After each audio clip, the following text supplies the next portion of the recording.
mulai berani gigit Jokowi. Ada apa dengan Puan? Ketua DPR Puan Maharani adalah banteng. Presiden Jokowi juga banteng. Lalu, kenapa Puan mulai berani menggigit Jokowi? Gigitan Puan ke Jokowi itu terkait wacana penambahan 6 wamen atau wakil menteri. Puan menilai penambahan wamen itu tidak efisien. Pemborosan. Puan berharap Presiden memikirkan kembali matang-matang. Kendati begitu, Puan menyerahkan sepenuhnya hal itu ke Jokowi. Jika Jokowi beranggapan dengan penambahan wamen itu kabinet bisa berjalan lancar dan efektif, ya silakan saja. Tapi, Putri Ketum PDIP Megawati Soekarno Putri ini khawatir, penambahan wamen justru akan membuat kabinet tidak efisien. Tentu saja penambahan wamen ini nggak efisien, makanya saya menyampaikannya efektif dan baik, kata Puan di gedung DPR, Jakarta, kemarin. Puan juga meminta semua pihak menunggu keterangan resmi dari Jokowi. Karena wacana 6 wamen ini belum resmi disampaikan Jokowi. Wacana penambahan 6 wamen itu memang bukan dari Jokowi. Pertama kali wacana ini diungkapkan Kepala Staf Presiden Jenderal Purnawirawan Muldoko akhir pekan kemarin. Kata dia, Jokowi ada rencana menambah 6 wamen. Tapi pos menteri mana yang akan ditambah, Muldoko tidak merincinya. Yang pasti, lanjut dia, Jokowi masih mencari sosok yang tepat. Jokowi sebenarnya sempat dikonfirmasi soal wacana ini.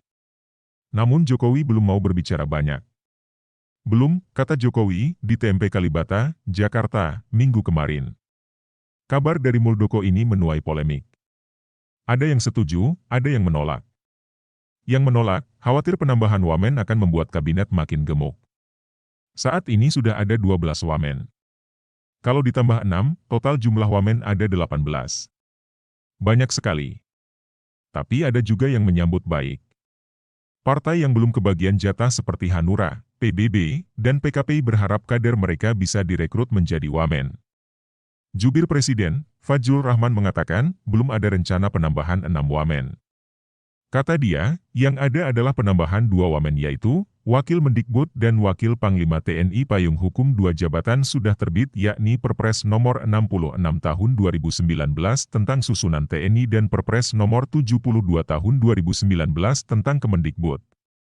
Tak cuma itu kritikan dari Puan. Ia juga mengkritik rencana Mendagri Tito Karnavian yang akan mengevaluasi pelaksanaan pilkada secara langsung. Tito menilai, pilkada langsung lebih banyak mudaratnya ketimbang manfaatnya. Puan minta pemerintah berhati-hati dalam mengevaluasi pilkada langsung.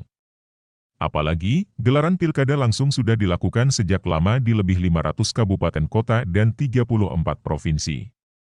Menurut dia, pemerintah perlu mencermati dan mengkaji hati-hati. Jangan disamaratakan. Harus dilihat kasus per kasus. Memang ada pilkada yang berhasil tapi ada juga yang memprihatinkan. Jangan sampai kita reaktif dan mundur ke belakang, kata Puan. Pengamat politik dari Universitas Paramadina, Henry Satrio mengaku, tak heran dengan kritikan dari Puan kepada Jokowi. Menurutnya, kritikan yang datang dari Puan itu sebagai hal yang biasa melihat posisinya sebagai Ketua DPR.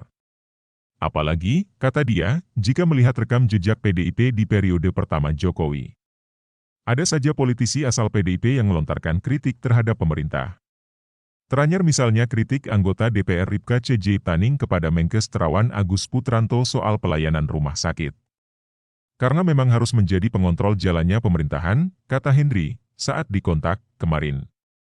Menurut dia, kritik yang datang dari partainya sendiri bukan berarti sebagai bentuk tidak solidnya PDIP mendukung Jokowi sebagai presiden. Kritikan ini bersumber dari kekhawatiran PDIP terhadap perjalanan pemerintahan Jokowi ke depan. Kalau kabinet gemuk dan obesitas, tentu yang rugi adalah Jokowi sendiri. PDIP ikut dirugikan, ujarnya. Pengamat politik dari Universitas Al-Azhar Indonesia, Ujang Komarudin menilai, wacana penambahan wamen ini kontraproduktif, wajar kalau partai koalisi kurang sreg dengan wacana ini. BCG